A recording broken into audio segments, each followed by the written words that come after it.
des géniteurs ou des génies? Dites-nous qui donne naissance aux irresponsables.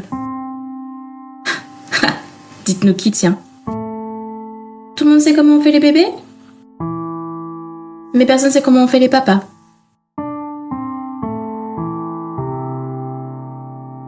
This is how start the song Papautai from French singer Stromae. I was 24 when that song came out, and besides confirming Stromae's talent, Papautai directly echoed my personal situation, or at least in some way. In the previous episode, I talked about the impact of our loved ones' opinions on the construction of our identity. But beyond opinions, the relationship you have with them is just as crucial. For me, at the time Papautai was released, my relationship with my father was far from great. In fact, I don't think we were even speaking. It's important for me to revisit this topic with you because I know I'm not the only one in this situation. I didn't grow up in the classic model. My father was as present as he was absent. I'll come back to that later in this podcast. But what I want you to take away right now is that you have a choice. We all have a choice. The family unit is the starting point for the identity construction of every individual.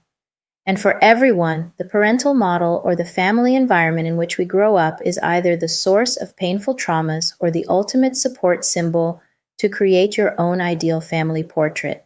And that, unfortunately, we don't get to choose. However, your choice lies in two facts. Either you let the bruises from your traumas break you, or you decide to heal each wound and turn every scar into a victory totem to move forward. Episode 2. Papa, where are you?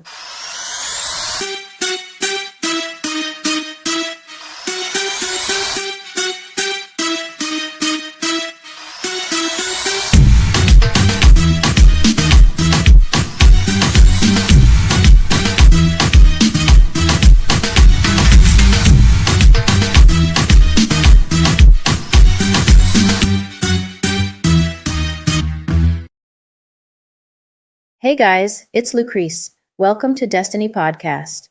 I won't lie to you. Writing this episode was a real challenge for me. I hesitated for a long time before tackling the topic of my relationship with my father. But after 3 days of reflection and battling writer's block, I realized it would be impossible to understand or describe who I am without discussing this crucial aspect of my life. It would also be hard to grasp my romantic relationships, which I'll share with you in several episodes, as well as the life lessons I've learned from them, without mentioning the relationship with my father. For each of us, parents are often the first motivators, the first detractors, or sometimes a bit of both. Despite my unique family context, I consider my parents as my motivators.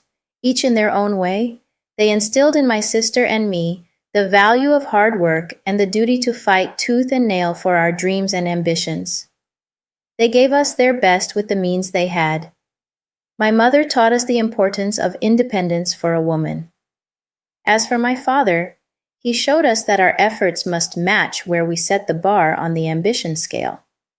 Today, I see my father's overflowing ambition in myself, but I also know it's partly this ambition that prevented a normal father-daughter relationship.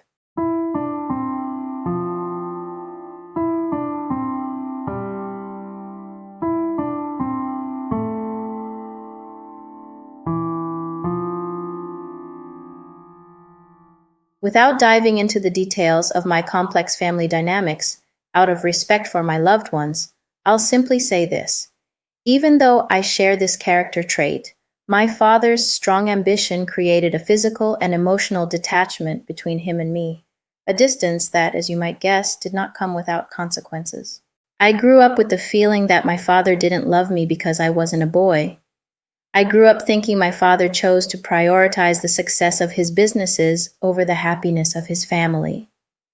I grew up watching my mother take on the roles of both father and mother.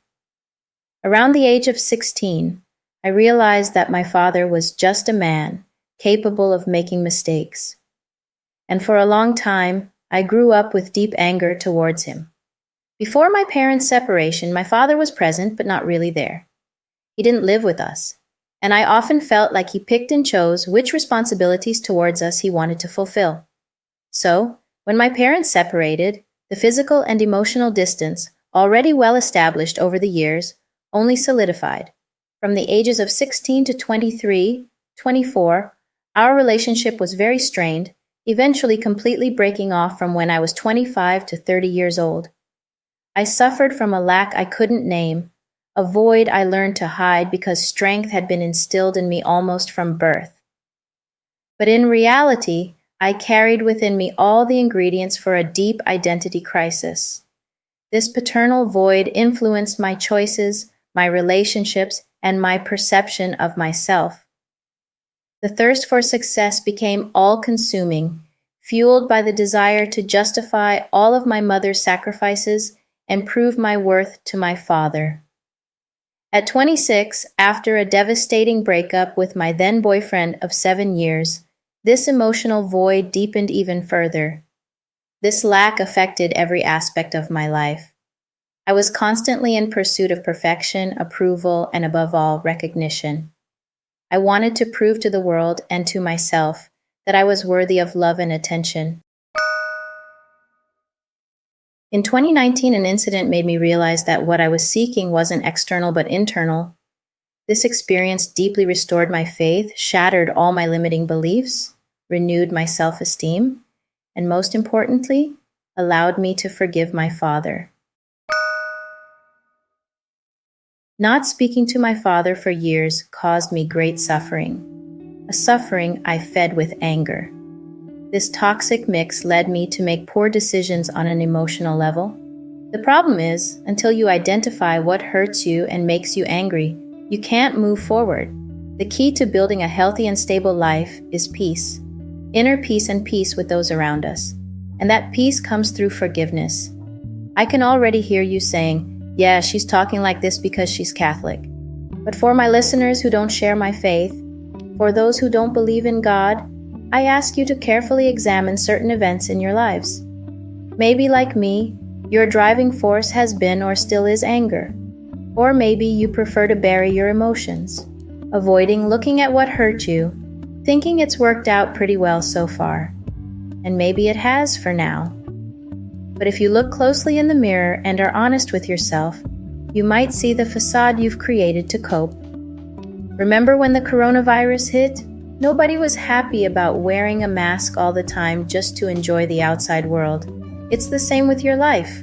In my case, my identity wasn't defined by the wounds related to my father's absence. The same goes for you. Your wounds and traumas do not define who you are. Your broken family unit doesn't define your identity. What defines your identity is how you overcome your trials and transform your traumas to build or rebuild yourself and move forward. It all starts with your ability to forgive both others and yourself. Today, my relationship with my father is not perfect, but because I understood that he couldn't give what he never received and accepted that his own wounds prevented him from being the father I needed, I found peace.